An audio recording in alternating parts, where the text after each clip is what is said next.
And then once we're on the call, take an email address of the owner and send it them and say, guys, I'm going to, if you don't mind, I'm going to send you some details after this call. Do you mind if I take your email address down? After that, if you fancy it, we can book another call, we can have another chat and see where it goes from here. Don't try and seal the deal on one call, because let's face it, that's never going to happen.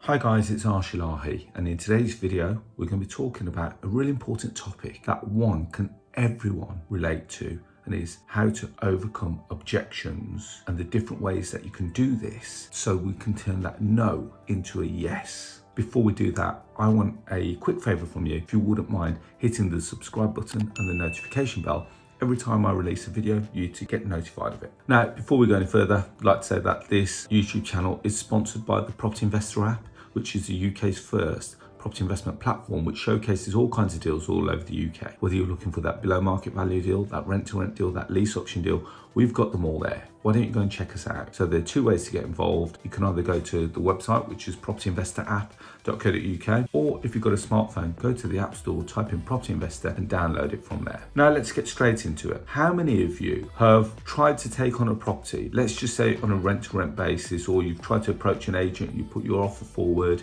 and you keep getting a no? There'll be quite a lot of you. At some point in your property journey, you would have had your heart set on doing something, but the objections have been there. So have you ever tried to sit back and think, well, in actual fact, why did they say no to me? I thought I put forward a very good offer. Why have they said no? Now, in this video, I'm going to try and cover a different couple of angles, but more important, I'm going to try and relate this from a business point of view, but then also bring it back home to a personal perspective. And hopefully you kind of understand the logic behind where I'm going with it, and you'll see some benefit of it. So let's start from the property side, the business side. So how many of you have tried to contact a landlord or a letting agent and try and take the property off them on a rent to rent basis, or like almost like a creative strategy, shall we call it? And the agent has kind of said, sorry, we don't want to do it, we don't understand it, and therefore we're saying no to it, or we're not going to put the offer forward to the owner, or the owner said, sorry, this is not for me. Now, I've had that many a time. When they come up with an objection, shall I say, the mechanism that I use is to try and convert that objection into almost like and understand the root of that objection. So the whole basis of this video is understanding the root of the objection. So if someone says, sorry, Arsh, no, don't really fancy doing that. And my first question is, do you mind if I ask, what's your hesitation? And they say, well, I'm not so sure about it. Is this legal? Is this, who else has done this? Have you done this before? How do I know that the property is going to get looked after? How do I know that you're going to continue to pay the rent? How do I know that the property is going to be in good hands? Now, there's lots of ways that you can overcome these objections, but you need to understand what the objection is, and therefore you can answer it. So let's go back to the point of, Arsh, how do I know that the property is going to get looked after? And one of the things, here's a couple of ways that I maneuver my way around the objection. So, well, I'll tell you what, why don't you come and have a look at some of my other properties that I've got in my portfolio, and you can see how well managed they are. They're probably better kept than what your property is right now. So therefore, I'm actually going to be adding value to your property. So understanding the objection, understanding the root of that objection. So they're worried about control. So they're worried about not being able to see the property. They're thinking that if I take the property on a 3-year term, am I then not going to be able to get access to that property for 3 years? And the answer to that should be no, because in all my rent to rent properties, I welcome the owner to come and inspect the property anytime they want, because what I'm trying to do is instill the trust into that owner, so they don't think that they've lost control, and more importantly, they will remain confident that the property is in good hands. So again, you've got to think that if you're an investor and you're looking to take on a rent to rent, I'm using rent to rent as an example here, by the way, that you're going to call up out of the blue. So you're going to do a cold call to this owner and say, hi, my name's Arsh. I'm calling you because I've seen that you've got a property vacant. Would you consider a long-term lease or a long-term let or a corporate let, or whatever your pitch is? Let's face it, they're not instantly going to say, oh, okay, yes, let's do that, because they don't know anything about you. They don't know anything about your organization. They don't know how you operate. They don't know anything about you. So don't just assume that because they say no, that is the end of it. Because the first thing that you should be looking to do is rule number one, build rapport. If you're not building rapport, if you're not telling that person a little bit about who you are, how long you've been operating, how many other properties you've got, how many tenants you're dealing with, and tell them some of the war stories that you've come across so that you can give them an idea of what your history is all about and that you've been able to overcome complicated situations and scenarios in the past. They can relate to this. Now, I'm a landlord. I've been a landlord, a property investor for over 20 years. But the reality is that I've been a property investor all my life, since pretty much like 4 years old. If you've not read my book, go and read it. It's called Boom, Bust and Back Again. That tells you my whole journey of a property investor. You can find it on Amazon. I'm hoping that we get some links somewhere around here. So investors want to know about your experience. Owners want to know about your experience. Owners want to know that you're capable, you're confident, you have the ability to look after their property. Because you've got to remember, we're not talking about a small asset here. We're talking about an asset that could potentially be worth hundreds of thousands of pounds.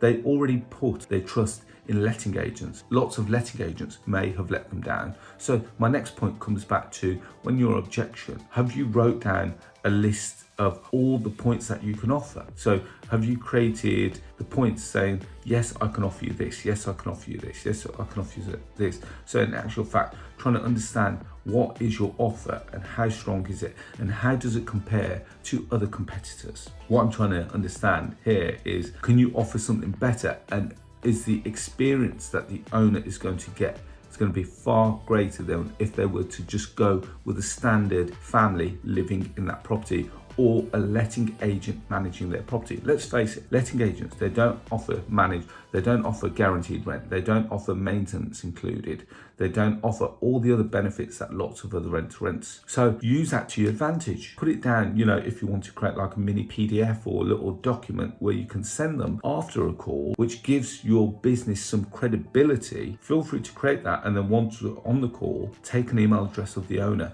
and send it them and say, guys, I'm gonna, if you don't mind, I'm gonna send you some details after this call. Do you mind if I take your email address down? After that, if you fancy it, we can book another call, we can have another chat and see where it goes from here. Don't try and seal the deal on one call, because let's face it, that's never gonna happen. So you've got to have belief in the concept. You've got to be able to then instill that belief in the concept into the owner. Now, I'm hoping that this kind of resonates with a lot of you. And the key here is understanding the root of the objection and then answering the root or answering the objection, drilling down into the core of that objection. Why is it that they're not believing in you? Is it that they've got no trust in you? Is it that they've got no confidence in you? Is it that they don't believe in the concept? Is it that they're worried? And what is a worry? How do we overcome that worry?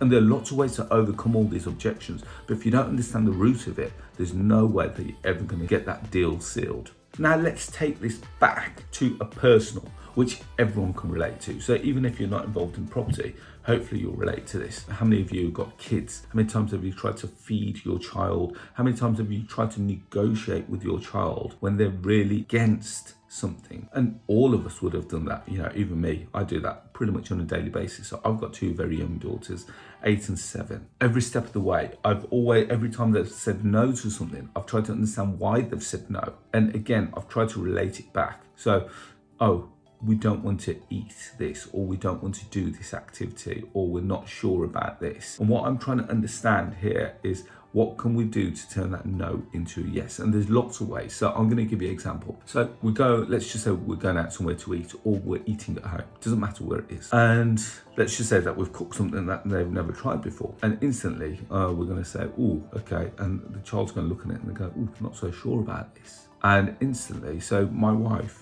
came up with a game called Yes, No, or Maybe. And this works really well, by the way. So yes, no, maybe. And what you'd say to a child is, I'll tell you what, let's try this food, but let's play a game. Yes, I like it. No, I don't like it. Or maybe I'll try it again. And if you're trying to get your child to try new things, this is definitely a great game for it. And what you say to them is, so take one mouthful, and we're not asking you to take any more, but off the back of that, because if they're quite resilient and saying no without trialing it or testing it, there have got to be other mechanisms that you can put in place to ensure that they at least try it. You've given them the opportunity of trying it, and then they can make a decision from there on. So we've played the game every time when we're trying to try something new. Let's play the yes, no, maybe game. So we give them the food, they instantly, providing that they're prepared to play the game, yes, no, maybe. And again, make it visual, make it near visual, so you get your thumbs out and you tell them, and perhaps you can even incentivize it with a prize. Now,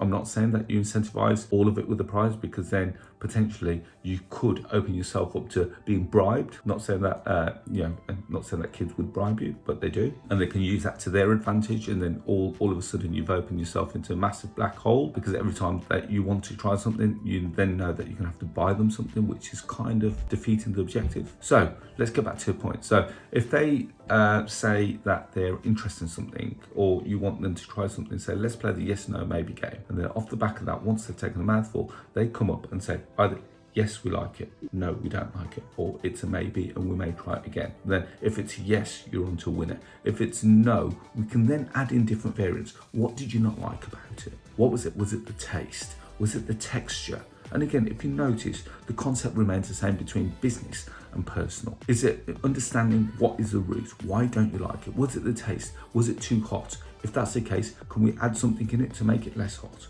Was it too sour? Can we do something to adjust the taste? And you go, was it the texture? And then, they don't like a certain ingredient. Can we make it without a certain ingredient? So there are ways to overcome it, but you need to understand what they're not enjoying about it. And as a result, you can then adjust it accordingly. So again, think about this. This is exactly the same scenario as what we do in business. And if you wanted to, I'm just trying to think if you could adapt the yes, no, maybe for landlords. So yes, did you like the concept? No, I didn't like the concept. Maybe I may try it, but then use that for your advantage as well. So as you can see, objections, you will definitely come across them. It's about how you deal with them, which will determine, are you going to get that deal or not? And let's face it, when you start out, you're going to hear lots of no's. But lots of people will turn those no's and think, oh, don't worry about it. We're going to go on to the next call. We're going to go on to the next call. But if you're not really dealing with those objections, you're going to consistently get no's. So once you get an objection, I want you to sit back, assess the opportunity, understand why they said no, understand what is it that why they came to that decision no, and then see if you can build on that so that you can turn that no into a yes by calling them and say, guys, okay, I appreciate that you said that. Do you mind if I ask, what's the root of that? What's the reason for that? And is there anything that we can do to try and build this relationship so that we can see that it really works as a win-win for all of us? So there are definitely lots of ways that you can work with it, but you've just got to be a little bit creative with your way of approaching it, packaging it, and turning it from a no into a yes. So there we have it, guys. Hopefully you've enjoyed that video. Hopefully, as I said, this video should suit pretty much everyone, those that have a family life as well as business life. Really hope you've enjoyed it. As I said at the start of this video and this channel is sponsored by the Property Investor app, which is the UK's first property investment platform, which showcases all kinds of deals all over the UK. Whether you're looking for that below market value deal, that rent to rent deal, that lease option deal, we've got them all there. Go and check us out. So 2 ways to get involved. You can either go to propertyinvestorapp.co.uk, or if you've got a smartphone, you can go to the App Store, type in Property Investor and download it from there. Now, if you want more free content like this, I've got lots of content out there. You can go and check out a podcast that I release every Tuesday at 6 a.m. It's called The Property Rebel. You can find it on Apple Podcasts, Google Podcasts, Spotify, Stitcher, just to name a few of the platforms. If you want to connect with me on social media, feel free to find me on Facebook, LinkedIn, Instagram, Twitter, Clubhouse, and TikTok, all under the handle of Arsh. And I think that's about it, guys. Hopefully you've enjoyed that session. Hopefully you've really related. If you've got any questions, please feel free to comment below. I'll try and get through as many of the questions as I can. As always, I wish you all to be safe, well and happy, and hopefully you've enjoyed this newly found skill, and I look forward to speaking to you all soon. Thank you and bye-bye.